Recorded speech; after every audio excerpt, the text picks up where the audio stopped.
माना अगम अगाध सिंधु है, संघर्षों का पार नहीं, किंतु डूबना मझधारों में साहस को स्वीकार नहीं।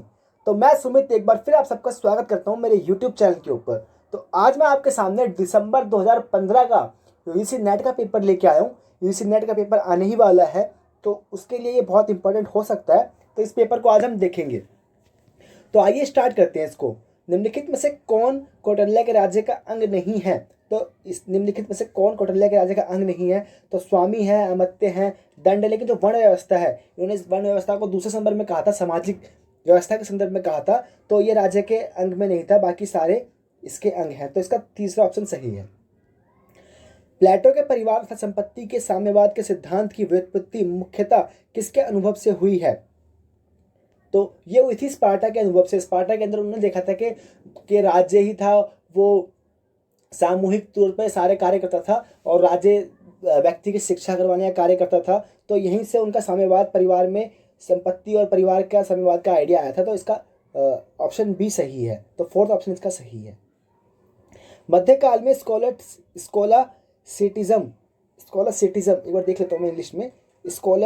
स्कोलाटिसिज्म। तो स्कोलास्टिसिज्म क्या संबंधित है, का उद्देश्य क्या है? तो जो स्कोलास्टिसिज्म था, ये इसका जो मुख्य उद्देश्य था, दर्शन के ऊपर धर्म का प्रभुत्व और चर्चा के धार्मिक तत्वों के अधीन बुद्धि संगत तत्वों को लाना। तो ये दोनों बातें इसके अंदर करी गई है स्कोलास्टिसिज्म के अंदर। तो इसका बी, सी और डी सही है। तो सी और डी, तो यानी इसका पहला ऑप्शन सही है।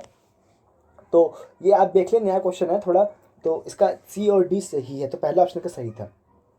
इसके अंदर हमें मैचिंग करना था। बहुत अच्छी मैच क्वेश्चन है ये, क्योंकि ऐसे एग्जाम में क्वेश्चन आते ही हैं। तो आइए इसको देख लेते हैं। आधुनिक राजनीतिक विचारक को कहा जाता है मैकावली को। निश्चयात्मक विचारधारा के साथ जुड़े हैं अगस्त कामटे जुड़े हुए हैं पॉजिटिविज्म के साथ भी। निगनात्मक राजनीतिक सिद्धांत से जुड़े हुए प्लेटो और अरस्तु जुड़े हुए हैं अगनात्मक सिद्धांत के साथ। तो इस प्रकार से इसका मेल था। आप इसको देख लें, क्योंकि बहुत चांसेस रिपीट हो जाए एग्जाम के अंदर। फिफ्थ क्वेश्चन है जो कि असर्सन और रीजनिंग से संबंधित है।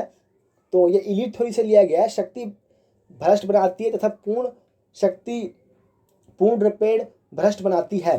तो ये उसका अभिकथन है और तर्क है। लोकतंत्र में शक्ति के दुरुपयोग के विरुद्ध सर्वोत्तम नियंत्रण होता है, क्योंकि शक्ति विभिन्न समूहों में विभाजित हो जाती है। तो ये दोनों बात सही है। तो इसका ए और आर दोनों सही है और इसका सही स्पष्टीकरण है। तो पहला ऑप्शन इसका सही था।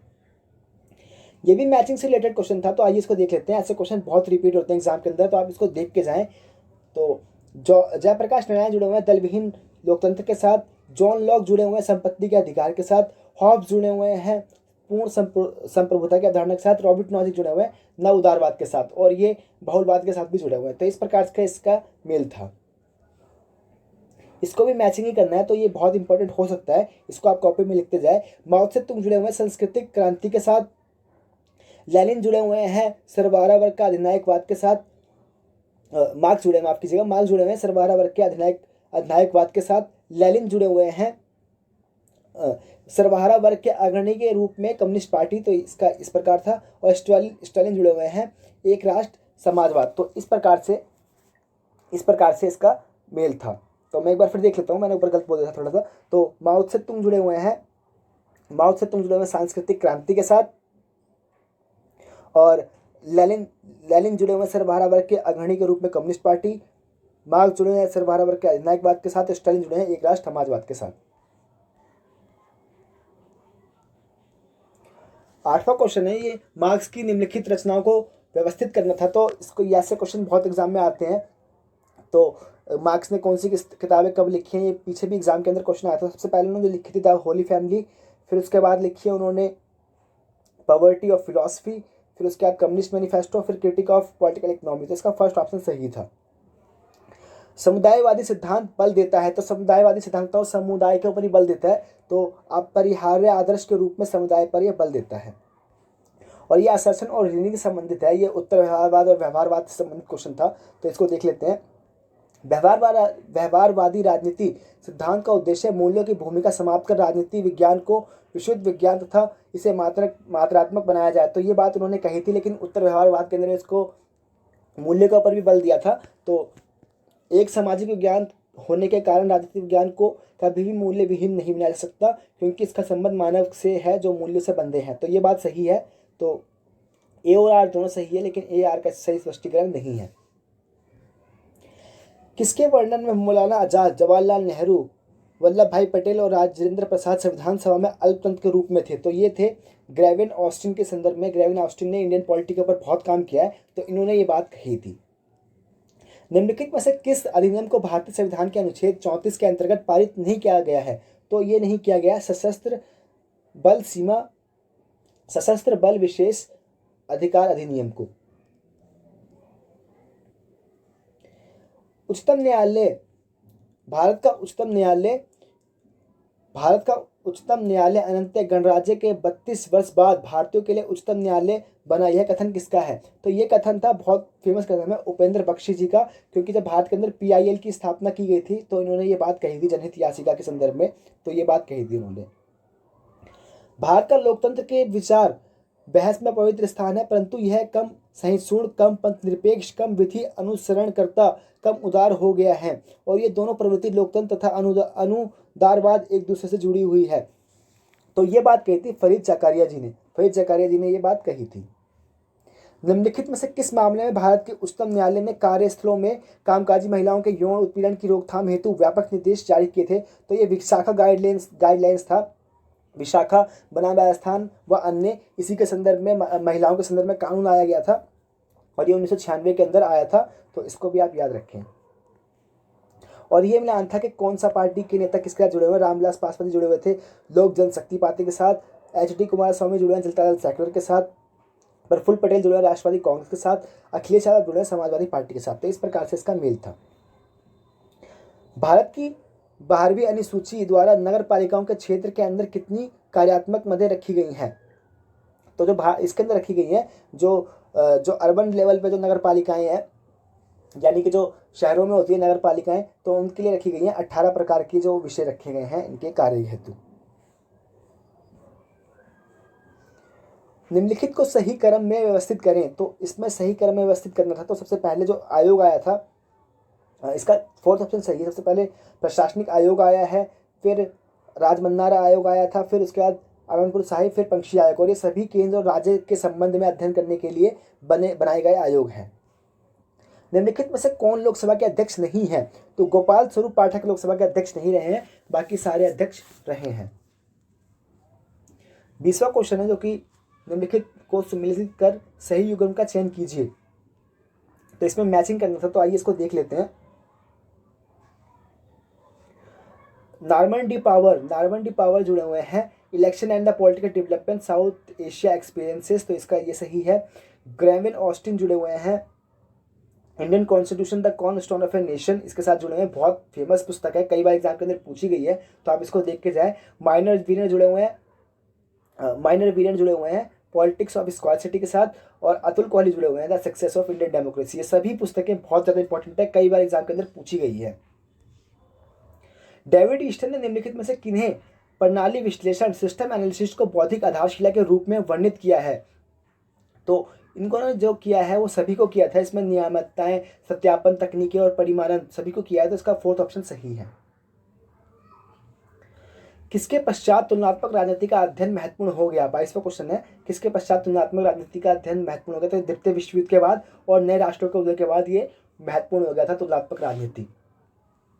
निम्नलिखित में से किसे तुलनात्मक राजनीति का जनक माना जाता है? तो तुलनात्मक राजनीति का जनक माना जाता है अरस्तु को। इन्होंने उस समय 158 देशों के संविधान का अध्ययन किया था, इसीलिए इनको तुलनात्मक राजनीति के जनक के तौर पर माना जाता है। तो इसका 2nd ऑप्शन सही है। और ये मैचिंग से रिलेटेड था कि ये बहुत इंपॉर्टेंट थिंकर है, सारे एलीट थ्योरी से जुड़े हुए हैं, तो इसको मिलाना था। तो आइए देख लेते हैं इसको। एक बार मैं इसको इंग्लिश में दिखा देता हूँ। तो इस प्रकार से था ये, इसको देख लेते हैं।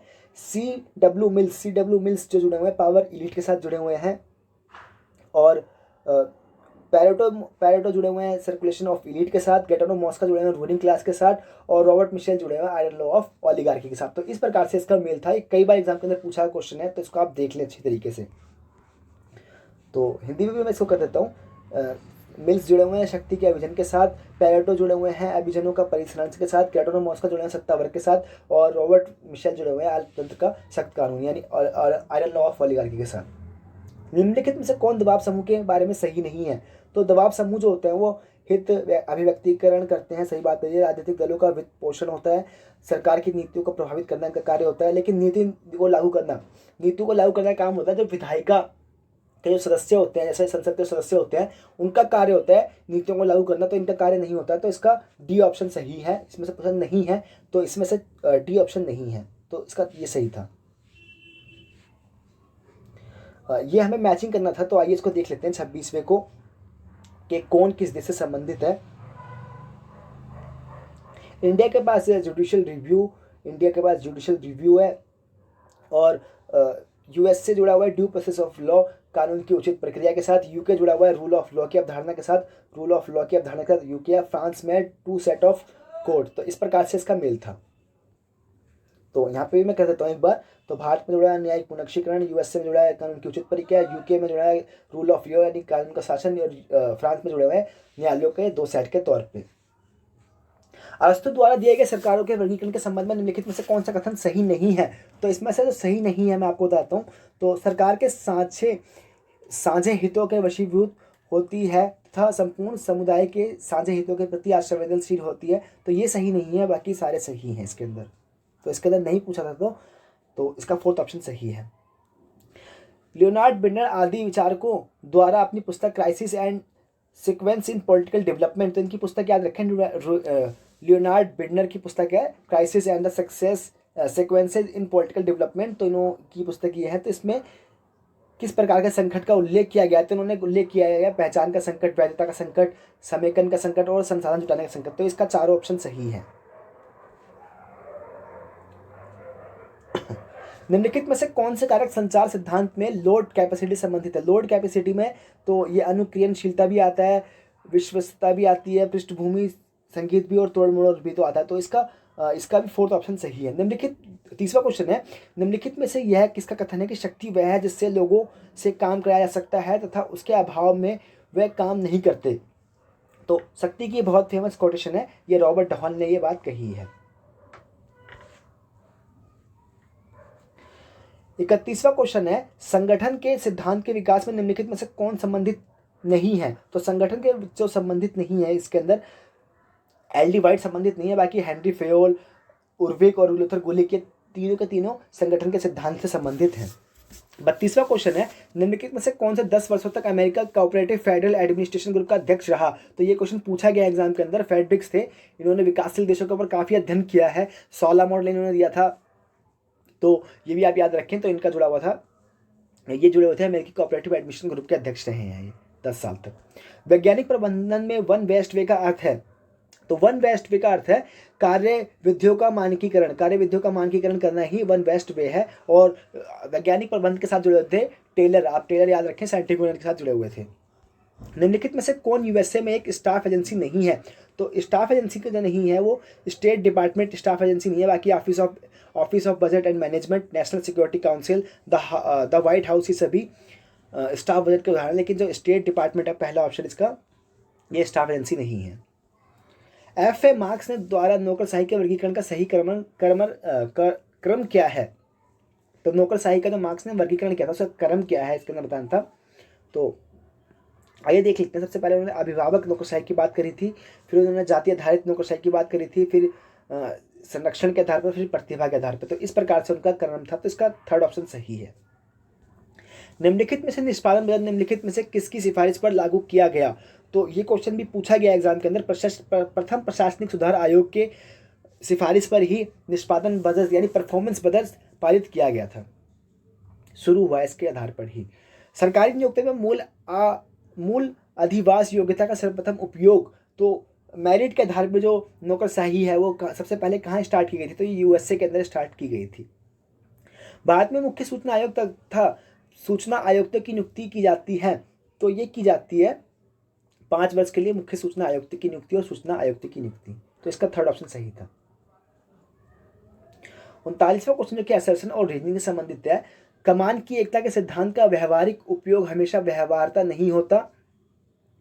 तो ये बात सही है। एकता, समानता, समानता प्रशासनिक तथा तकनीकी कार्यों में विभिन्न प्रकार के पर्यवेक्षण की आवश्यकता होती है। तो ये बात भी सही है। ए और आर दोनों सही है, आर एक की सही व्याख्या है। ई प्रशासन का लक्ष्य सरकार तथा नागरिकों के बीच पारस्परिक अंतरक्रिया को बनाना है। तो ई प्रशासन आप जानते ही हैं, जो आजकल जो ऑफिसों के अंदर इंटरनेट की सहायता से जो प्रशासन किया जा रहा है, तो इसका लक्ष्य नागरिकों के बीच पारस्परिकता का बनाना है। तो इसके अंदर क्या क्या चीज़ें योगदान दे रही हैं, तो इसके माध्यम से बताना था। तो इसके अंदर अधिक दोस्तानापन यानी फ्रेंडली नेचर करना, सुविधाजनक करना, पारदर्शिता लाना और किफ़ायती करना, तो ये सभी बातें इसके अंदर है प्रशासन के अंदर। तो इसका फोर्थ ऑप्शन सही है। आर्थिक कूटनीति को इस रूप में भी जाना जाता है। तो आर्थिक कूटनीति को आप जानते ही हैं विकास कूटनीति के संदर्भ में भी जाना जाता है। तो इसका फोर्थ ऑप्शन सही है। निम्नलिखित में से क्या गुटनिरपेक्ष की विशेषता नहीं है? तो गुटनिरपेक्ष की विशेषता नहीं है, तो इसमें से गुटनिरपेक्ष राष्ट्रों के समुदाय में बहुलवाद और लोकतांत्रिक समानता का पक्षधर, तो ये सही बात है, ये होते हैं लोकतांत्रिक पक्षधर। नक्सलवाद और भेदभाव की सभी ताकतों का विरोध करना, तो ये बात भी सही है। गुटनिरपेक्ष इस धारणा पर आधारित है कि राष्ट्रीय सुरक्षा राष्ट्रों की राष्ट्रीय शक्ति से जुड़ी है, तो ये बात भी सही है। गुटनिरपेक्ष इस बात पर विश्वास करता है कि अंतर्राष्ट्रीय शांति राष्ट्रीय आकांक्षाओं को प्राप्त करने और सार्वभौम स्वतंत्रता के उपयोग के लिए एक असमृद्ध पूर्वापेक्षा है। तो ये बात नहीं है, बाकी सारी बात सही है इसके अंदर। तो इसमें पूछा गया कि कौन सा नहीं है, इसकी विशेषता नहीं है, तो इसका फोर्थ ऑप्शन सही है, यानी इसकी विशेषता ये नहीं है, बाकी सारी उसकी विशेषताएं हैं। 43वां क्वेश्चन है, निम्नलिखित में से क्या राष्ट्रीय शक्ति के लिए उपयोग की तकनीक नहीं है? निम्नलिखित में से क्या राष्ट्रीय शक्ति के लिए उपयोग की तकनीक नहीं है? तो ये विश्व संगठन में शामिल होना उपयोग की शक्ति नहीं है, तो इसका फोर्थ ऑप्शन सही है। और ये मैचिंग से रिलेटेड क्वेश्चन था, तो आइए इसको देख लेते हैं। ये नीचे दिए गए थिंकर्स हैं और इसको मैचिंग करना है, तो आइए देख लेते हैं। International relation theory the 3 dimension, तो ये लिखी है वाइट एंड वाइट ने, बहुत इंपॉर्टेंट बुक है इंटरनेशनल रिलेशन के ऊपर, ये पूछा गया एग्जाम के अंदर। The north south divide and the international system, तो ये पुस्तक लिखी है AB एडम्स ने। और ह्यूमन सिक्योरिटी पुस्तक लिखी है डैग वॉक्स, शक बेनन और अनुराधा चेन्नॉय ने ये लिखी है ह्यूमन सिक्योरिटी। और India and the European union ये लिखी है गेरहार्ड वेलर्स ने ये लिखी है। तो इस प्रकार से इसका मेल था। निम्नलिखित में से किसे शक्ति का प्रतीक करेंसी ऑफ पावर माना जाता है? तो करेंसी ऑफ पावर, तो ये परमाणु हथियार को करेंसी ऑफ पावर कहा जाता है। निम्नलिखित में से कौन से कथन सही है? तो इसमें से कौन सा कथन सही है वो बताना था, तो आइए देख लेते हैं इसके अंदर। चार्टर के अनुच्छेद, तो ये संयुक्त राष्ट्र अमेरिका के सुना, तो ये संयुक्त राष्ट्र संघ की स्थापना से जुड़ा हुआ है क्वेश्चन। तो इसकी स्थापना कब हुई है? 1945 के अंदर हुई थी, सैन फ्रांसिस्को के अंदर, तो ये बात तो सही है। और स्विट्जरलैंड 2003 में इसका राष्ट्रीय सदस्य बना था, ये बात गलत है। आम सभा का सामान्य सत्र सितंबर में आरंभ होता है और आमतौर पर वर्ष के अंत तक जारी रहता है, तो ये बात भी सही है। आर्थिक और सामाजिक परिषद के सेवानिवृत्त हो रहे सदस्य तत्काल पुनर्निर्वाचित होने के पात्र भी होते हैं, तो ये बात भी सही है। तो इसका ऑप्शन जो है फोर्थ ऑप्शन इसका सही है, और ये इसके अंदर सही नहीं है, बाकी सारे सही हैं इसके अंदर। किसने कहा शीत युद्ध का अंत आदर्श राज्य और उदारवादी राज्यों के लिए विजय का प्रतिनिधित्व करता है? तो ये बात कही थी फ्रांसिस फुकुयामा ने, end of history and the last man. इन्होंने जो उदारवादी विचारधारा जो शीत युद्ध की समाप्ति का उदारवादी विचारधारा जो जीती थी, उसको इन्होंने कहा था कि एक हिस्ट्री का एंड हो चुका है, end of history and the last man. तो अब जो विजय के तौर पर उभर के आई विचारधारा वो उदारवादी विचारधारा है, तो इसका सही ऑप्शन है फ्रांसिस फुकुयामा।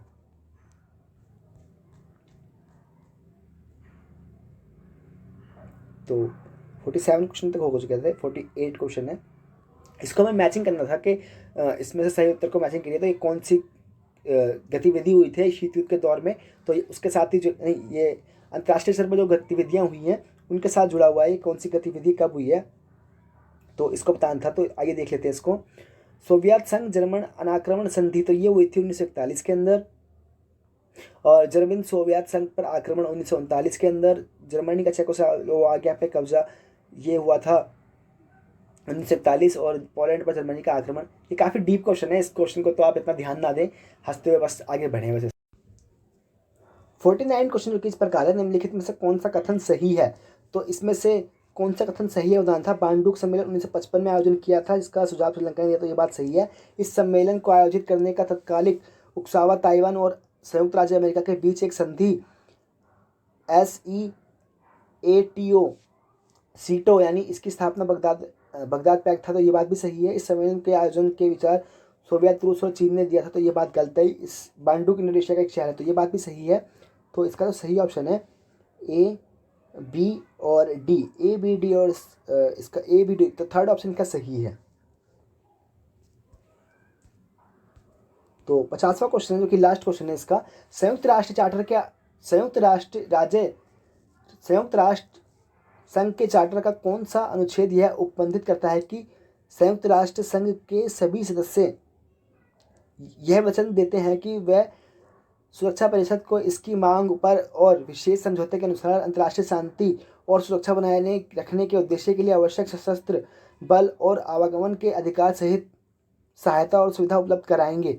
तो ये बात करी जाती है चार्टर 43 के अंदर। तो काफ़ी डीप क्वेश्चन है, ऐसा क्वेश्चन आते नहीं एग्जाम के अंदर। तो ये क्वेश्चन था दिसंबर 2015 का यूजीसी नेट का। उम्मीद करता हूँ आपको अच्छा लगा। अगर कुछ कमी रहेगी तो मुझे जरूर बताएं कमेंट करके, मैं आने वाली वीडियो के अंदर उसको सुधारने का प्रयास करूँगा। आपने मेरी वीडियो को देखा, इसके लिए तहे दिल से आपका धन्यवाद। अपना नाम रोशन कीजिए, अपने परिवार का नाम रोशन कीजिए, अपने देश का नाम रोशन कीजिए। इसी उम्मीद के साथ thank you so much for watching my video.